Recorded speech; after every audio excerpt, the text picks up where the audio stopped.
name is Anna. I have a degree from the University of Oxford, and I will talk to you today about emotive punctuation, or this weird thing that's been happening to language on the internet. So, just by a quick show of hands, take a look at that slide and tell me who thinks that this is a perfectly regular conversation, they're perfectly happy, both of them. Who thinks it's a normal conversation? Yeah? Okay. And who thinks that the second person is being really curt and passive-aggressive?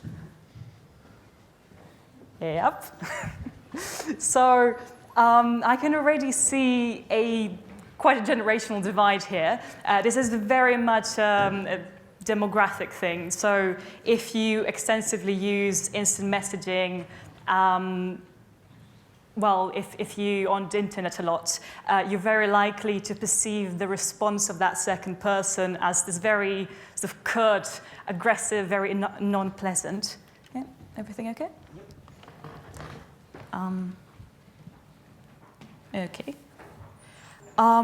So this is very much an age thing, and it's a recent development on the internet that we've started perceiving those little pesky marks at the end of the sentence, as well as other punctuation marks, as something that is emotively charged. So the question is, why? We're not talking about writing, normal writing, as we use in our, say, academic thesis. We're not talking about speech, but this is a completely new medium of writing called CMC, or computer-mediated communication, the language that we use as we communicate on the internet. And what's happened with the development of internet, and it's such a widespread use, is that with the amount of users, with the amount of data happening, the exchange of information happening on a daily basis, with this bottomless well of information that is the internet, this change has skyrocketed. And what's basically happening is, it's a very exciting time to be a linguist, because were I an evolutionary biologist, what I'd be observing is this change of an ape into a human in real time. So this is incredibly important for two reasons, scientific and commercial. Scientifically, this could give us answers, or at least get us closer to the answers on why and how language develops in the social context.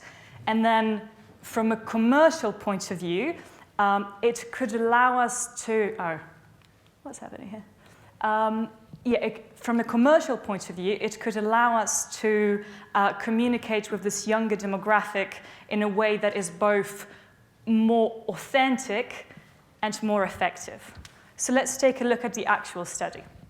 So who knows what Tumblr is? Okay, so I won't bother explaining then.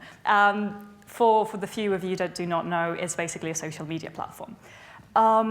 It's a very ripe ground for linguistic research because it's public, so you don't have to get permission every single time you want private data. Relative to Twitter, it's much easier because most of the users post under nicknames and not the proper names. So again, less ethical dilemmas there. As well as the demographic, which is very, very pleasant for a sociolinguist because it skews more female than male and more younger, sort of between 18 and 30 than any other age group. So this is the most linguistically innovative group. Pretty much perfect for qualitative research like I was attempting. So if you were to remember anything from this particular talk, I want you to remember this. So orthography cues emotion on the internet. Or specifically what's happened is that we have reanalyzed or repurposed the usage of our orthography in order to communicate a set of broader pragmatic cues. So coming back to what we were just talking about. Yes.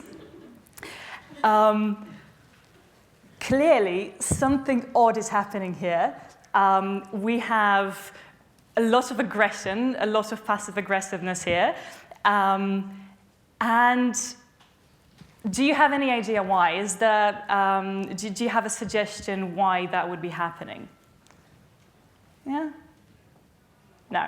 So basically what happened is that normally when we, in normal writing, when we use a full stop, we signify the division between one sentence and the other, right? Just one clear break to signify that there's a difference between what we're saying. In instant messaging, that rule has been taken over by multiple speech bubbles. So if you want to divide your sentences, you'd normally just send a message without a punctuation mark at the end. That has become the default. When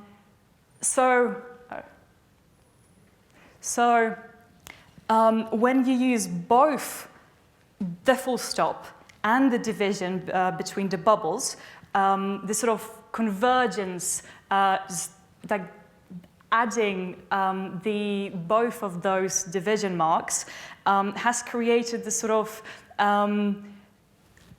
putting together this sort of emotional duplicity of this curtness and wanting to break that sentence, create this sense of aggressiveness and not wanting to be very proactive in communicating. Thus, the full stop has become angry, or has, like the American like to say, the period is pissed. This is actual title of an article that has been published a few years ago.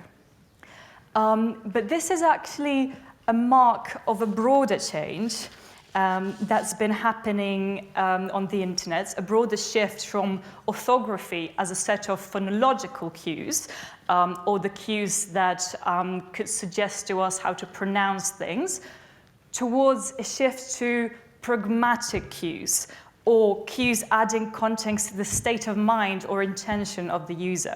So for instance, take the multiple letters here. I have sort of blurred the profanity, so do not fear. So once you can imagine that only the vowels would get multiplied. So you have stuff like "aw" or "no," and you'd have multiple letters there signifying that the pronunciation was just going on. What's happening here is clearly not meant to be pronounceable, because you have the multiple case that are, well, if you wanted to pronounce it, it would sound something like which is clearly not what's happening here, not what's being intended.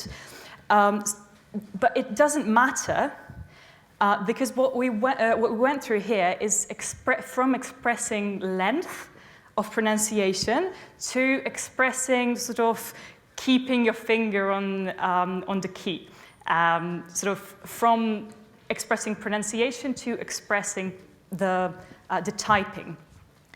And this, nowhere is this more visible than in the case of the now famous SpongeBob meme, where you use the camel case as sort of choppy case mixing expression of mockery.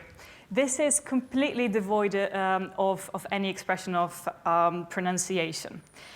This using intermittent lower and uppercase has basically independently evolved to evoke this sort of choppy, non-serious sarcasm.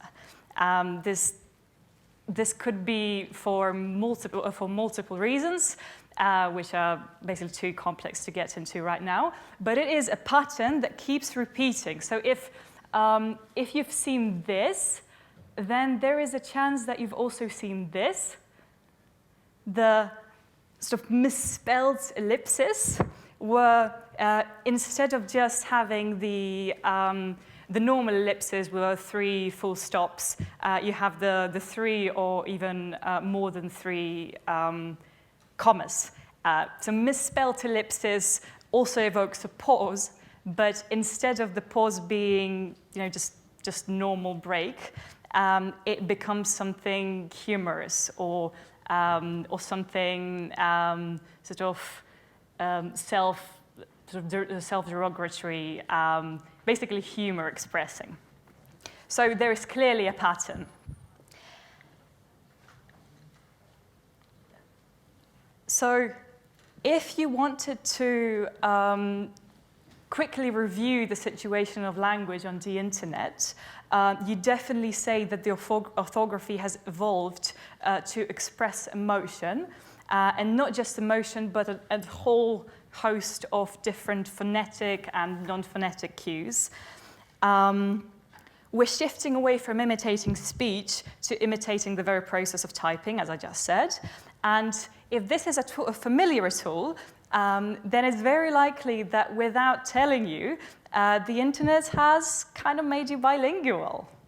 And this is very exciting because that competence is incredibly important in navigating this incredibly complex mediascape, increasingly dominated by millennials and Gen Zs who communicate amongst each other in such ways.